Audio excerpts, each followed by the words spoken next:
Hi, today news is 4 Israeli soldiers have been released under the Gaza ceasefire deal. I can now show you those pictures again of that moment where they were walked out by those heroes fighters, and they were then taken onto a stage, and the four who are 20 years old, Daniela Gilbo, who also 20, who is 20, who is now 19, were taken by those Hamas fighters, which is they were dressed in uniforms, as you can see this in Palestine Square in Gaza City, where we had seen building up a number of those Hamas fighters and also a number of civilians also surrounding that area. This handover this time not as chaotic as we saw on Sunday when the first of the hostage was released, as Rishi was saying the Hamas fighters more control over this. Earlier they had signed what we were some documents with the two members of the International Red Cross. There you can see four young soldiers putting their thumbs and waving with smiles on their faces, and they have now been driven away in those Red Cross vehicles, and they will be of course handed over to the Israeli military. We know that helicopters have been seen at a military base near to the border.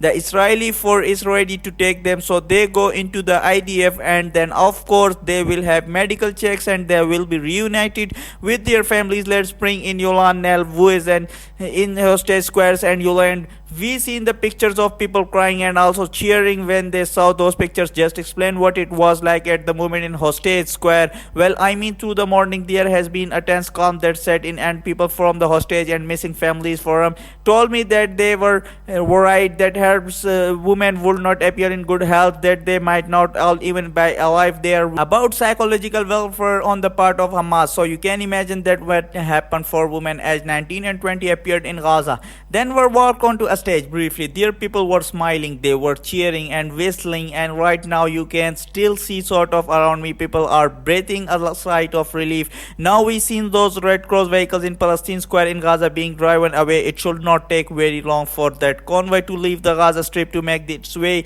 the place where the parents of these four young women are waiting for them, and there after initial checks they will be taken to a hospital which is not far from Tel. That is the expectation, where they will undergo more in-depth medical checks and also be able to meet more of their loved ones, people who have been desperately waiting for news. But just also I remind you, I mean, this is a day of mixed emotions. Really, I am surrounded by posters which show the other hostages who remain inside Gaza, with many of them not even due to be released under the terms of this initial 6-week ceasefire deal between Israel and Hamas that has been negotiated by the US and Qatar and Egypt. So people are extremely worried about those who remain inside, and this pointed out to there are some posters around, indeed quite prominently, of one of the remaining young women from the surveillance unit on the edge of Gaza who was abducted on the very same day at the same time at this group of four, and she has not been released as part of this deal. We also not seen returning one of the last remaining women civilian hostage taken from Kurds